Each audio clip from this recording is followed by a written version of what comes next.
बांध लीजिए और चलिए आज चलते हैं जर्मनी। दोस्तों, जर्मनी सेंट्रल और वेस्ट यूरोप का एक देश है जो कि कुल 357,222 किलोमीटर में फैला हुआ है। इसके नॉर्थ में बाल्टिक एंड नॉर्थ सी है, तो साउथ में है आल्प्स माउंटेन। जबकि दोस्तों, जर्मनी की बॉर्डर 9 देशों से टच करती है और ये देश हैं डेनमार्क, पोलैंड, चेक गणराज्य, Austria, Switzerland, France, Luxembourg, Belgium और नीदरलैंड। जर्मनी की कुल जनसंख्या है 8 करोड़ और सबसे बड़े जनसंख्या वाले देशों की सूची में ये दुनिया का 19वां सबसे बड़ा देश है। जबकि डेंसिटी के मामले में यूरोप का सबसे घनत्व वाला देश है, जहां पर स्क्वायर किलोमीटर में 240 लोग रहते हैं। यहाँ के 77% लोग अर्बन एरिया में रहते हैं, जबकि 23% लोग रूरल एरिया में। जबकि ये देश ना तो बहुत जवान है और ना ही बूढ़ा। औसतन उम्र इस समय इस देश की है 45 साल। दोस्तों, जर्मनी के लोग बहुत मेहनती माने जाते हैं। कहा जाता है कि एक बार जो काम को करना शुरू करते हैं उसे खत्म करके ही किसी और काम में हाथ लगाते हैं। और यही वजह है कि इस समय जर्मनी की इकॉनमी यूरोप की सबसे मजबूत अर्थव्यवस्था मानी जाती है। दोस्तों, आपको बता दूं कि जर्मनी के लोगों में एक आदत होती है जो हो सकता है कि हमें अच्छी ना लगे। यहाँ के लोगों का मानना है कि जो भी उनके दिल में होता है वो आपके सामने ही बोल देते हैं, जिसे हम मुंह फट बोलते हैं। आप अच्छे हैं तो मुंह पर आपकी अच्छाई कर देंगे, और अगर आपकी कोई आदत उन्हें पसंद नहीं है तो वो भी आपको आपके सामने ही बोल देंगे। तभी तो इस देश के लोगों को रूड कहा जाता है। क्या आपको पता है कि जर्मनी के लोग अपने नेशनल एंथम को पूरा नहीं गाते? जर्मनी जर्मनी अबू एवरीथिंग, ये जो फर्स्ट लाइन है, इसे गाना यहाँ बैन कर दिया गया सेकेंड वर्ल्ड वॉर के समय में, क्योंकि इसे बनाया गया था नाजिस्ट के द्वारा। सेकेंड वर्ल्ड वॉर के खत्म होते ही नेशनल एंथम को गाने पर बैन लगा दिया गया। दोस्तों, क्या आपको पता है कि फैंटा जर्मनी में सबसे पॉपुलर सॉफ्ट ड्रिंक है? इसके पीछे बहुत ही रोचक कहानी है, और वो ये कि दोस्तों, सेकेंड वर्ल्ड वॉर के समय इस देश में कोका कोला का इंपोर्ट बंद हो गया था और उसके बाद यहाँ पर ही कोक का अल्टरनेटिव फैंटा को बना दिया गया, और आज ये सॉफ्ट ड्रिंक इस देश की पहली पसंद है। दोस्तों, जब बात ही फैंटा की हुई तो आपको ये भी बता दें कि जर्मनी दुनिया का एकमात्र ऐसा देश है जहां फैंटा के केक भी बनाए जाते हैं। जी हाँ दोस्तों, सही सुना आपने, फैंटा केक ये जर्मनी में बहुत पॉपुलर डिश है। दोस्तों, जर्मनी दुनिया का पहला देश है जहां की किसी मैगजीन को लॉन्च किया गया। जी हाँ, जर्मनी में पहली बार 1663 में ही मैगजीन को प्रकाशित कर दिया गया था। साथ ही दोस्तों, आपको ये जानकर भी खुशी होगी कि इस देश में सबसे ज्यादा बुक को पब्लिश किया जाता है। किताबों से याद आया कि जर्मनी देश में कई सालों से एक ट्रेडिशन चलता हुआ आ रहा है कि यहाँ जो भी बच्चा स्कूल में पहली बार जाता है उसे बैग भरकर खिलौने और चॉकलेट्स दिए जाते हैं, जिसे यहाँ कहा जाता है गिफ्ट बिफोर सीरियस लाइफ। दोस्तों, हमारे देश में तो होड़ सी लगी होती है कि बर्थडे विश पहले मैं करूंगा तो पहले मैं करूंगा। लेकिन आपको बता दूं कि अगर आपने जर्मनी में किसी को उसके बर्थडे से पहले एडवांस में विश कर दिया तो उसे यहाँ पर बहुत बुरा माना जाता है। जी हाँ दोस्तों, इसे जर्मनी में अनलकी मानते हैं।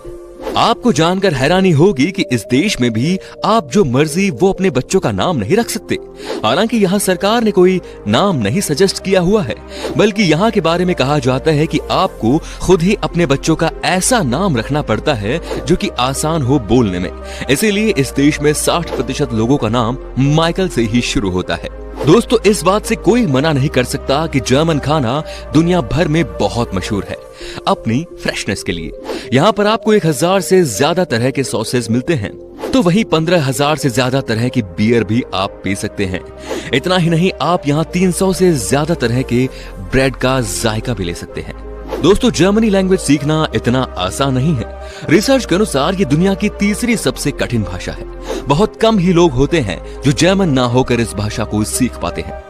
जर्मनी में आपको हरियाली चारों तरफ नजर आएंगी, क्योंकि इस देश के 1/3 जमीन पर फॉरेस्ट है, और यहाँ पर आपको हर जगह 500 मीटर की दूरी में पार्क बना हुआ दिख जाता है। क्या आपको पता है कि दुनिया में सबसे ज्यादा कार्स का उत्पादन जर्मनी देश में ही होता है? जी हाँ दोस्तों, रिसेंटली आए आंकड़े के अनुसार भी जर्मनी ने साल 2019-20 में 4 मिलियन कार्स का एक्सपोर्ट किया है दुनिया भर के देशों में। आपको बता दें कि Volkswagen, Mercedes Benz, BMW, Audi और पोर्शे जैसे बड़े बड़े और लग्जूरियस कार ब्रांड्स जर्मनी के ही हैं। दोस्तों एक बात जो आपको चौंका देगी कि जर्मनी देश में 65% ऐसे हाईवेज हैं जहां की कोई स्पीड लिमिट नहीं है। वाकई में ये भी चौंकाने वाली बात है। ऐसा इसलिए क्योंकि यहाँ पर ट्रांसपोर्ट को लेकर बहुत कड़े नियम है और सबको पता है कि नियम के तोड़ने पर आपको भारी जुर्माना भरना पड़ता है।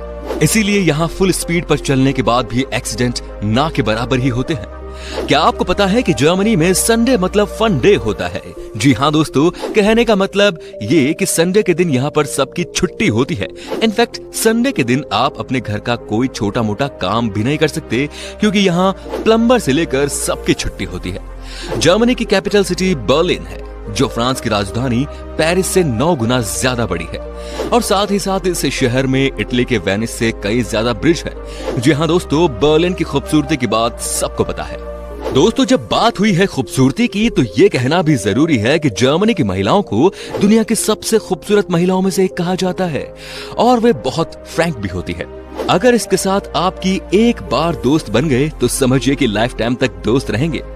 जर्मनी के लोगों के बीच में बियर पीना बहुत कॉमन है। यहाँ 14 साल की उम्र से लड़के और लड़कियां बियर और वाइन पीना शुरू कर देती हैं, जो कि एक अच्छी बात बिल्कुल भी नहीं है। यहाँ कोई भी सेलिब्रेशन बिना बियर पिए पूरा नहीं होता। बल्कि दोस्तों बवारिया जर्मनी का एक जगह है जहाँ बियर को फूड भी माना जाता है। क्या आपको पता है कि दुनिया में सबसे ज्यादा जू यानी कि चिड़ियाघर इसी देश में है? आपको बता दूं कि यहाँ 400 से भी ज्यादा जू मौजूद है जो कि वर्ल्ड में सबसे ज्यादा है। दोस्तों दुनिया भर के लोगों का मानना है कि गाड़ी हो तो मर्सिडीज की तरह।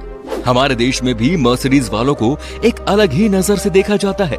लेकिन क्या आपको पता है कि जर्मनी में 90% जो टैक्सी चलती है वो मर्सिडीज की होती है? जी हाँ दोस्तों, जर्मनी में आपको मर्सिडीज का सफर सस्ता पड़ सकता है। एक बात जो जर्मनी को दुनिया के बाकी देशों से अलग बनाती है वो है यहाँ का एजुकेशन सिस्टम। दोस्तों इस देश में कॉलेज की पढ़ाई सबके लिए फ्री है। सबके लिए फ्री का मतलब ये है कि जो जर्मनी के नहीं भी रहने वाले हैं उनके लिए भी एजुकेशन फ्री है। कमाल की है ना बात। जर्मनी में किसी भी चीज के लिए आप किसी से थैंक्स मत बोलिए क्योंकि इस देश में थैंक्स का मतलब होता है नो। ये बात याद रखें कि आप जब भी जर्मनी जाएं तो थैंक्स को अपने देश में ही छोड़कर जाएं। जर्मनी की करेंसी है यूरो जिसकी वैल्यू लगभग 88 भारतीय रुपए के बराबर होती है।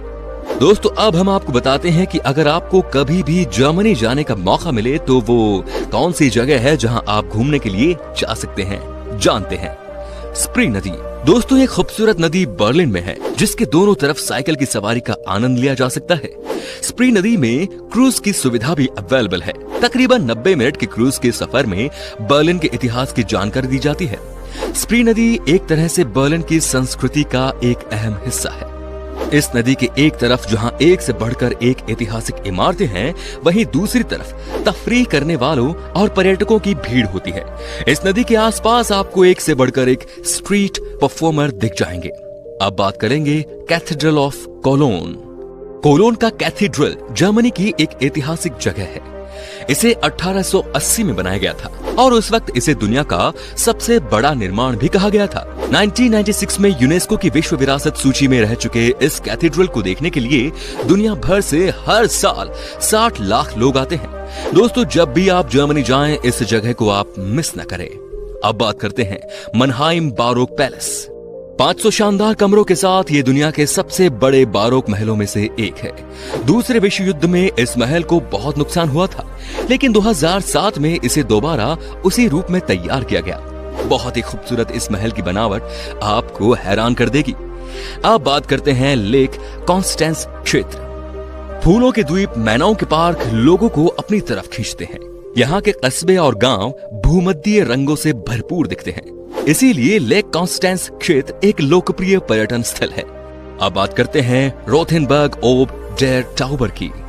ये जर्मनी का एक बहुत ही खूबसूरत शहर है। शहर के पुराने इलाके में घूमते हुए आपको लगेगा कि आप अतीत में चले गए हैं। जर्मनी के किसी और शहर में मध्य युग के टावर, फव्वारे और भवनों को इतने अच्छे तरीके से संरक्षित नहीं किया गया है। Europa park. अगर आप कभी जर्मनी जाओ और आप करना चाहते हैं कुछ मौज मस्ती वाटर पार्क्स में, तो ये जगह आपके लिए बेस्ट है भाई। यहाँ 13 रोलर कोस्टर, एक 4D सिनेमा और 100 अन्य आकर्षण हैं, जो इसे जर्मनी का सबसे बड़ा थीम पार्क बनाते हैं। यहाँ आकर आपको कभी ना भूलने वाला एक्सपीरियंस मिलेगा। अब बात करेंगे हाइडेलबर्ग कासेल और ओल्ड टाउन की। पिछले कई सालों से हाइडेलबर्ग सबसे पसंदीदा पर्यटन स्थलों की सूची में जगह बनाता रहा है। पहली बार ये चौथे स्थान पर था, लेकिन इस बार ये दूसरे स्थान पर है। नेकर नदी के किनारे बसे इस शहर में मशहूर किले के अवशेष समेत पर्यटकों को लुभाने के लिए बहुत कुछ है। हैम्बर्ग का मिनिएचर वंडरलैंड। मिनिएचर वंडरलैंड को हाल के सालों में टॉप 10 बेस्ट टूरिस्ट डेस्टिनेशन में जगह मिली थी। दुनिया के सबसे बड़े मॉडल रेलवे में अमेरिका के साथ साथ स्कैंडिनेवियन देश भी शामिल है और वहां के नजारों और शहरों को यहाँ बहुत खूबसूरती से तैयार किया गया है। तो दोस्तों, उम्मीद करता हूँ कि आपको ये हमारी वीडियो पसंद आई होगी। अच्छी लगी तो लाइक कीजिए और कमेंट में बताइए कि जर्मनी कैसा लगा। अगर आप हमारे चैनल पर नए हैं तो सब्सक्राइब जरूर कर दीजिए।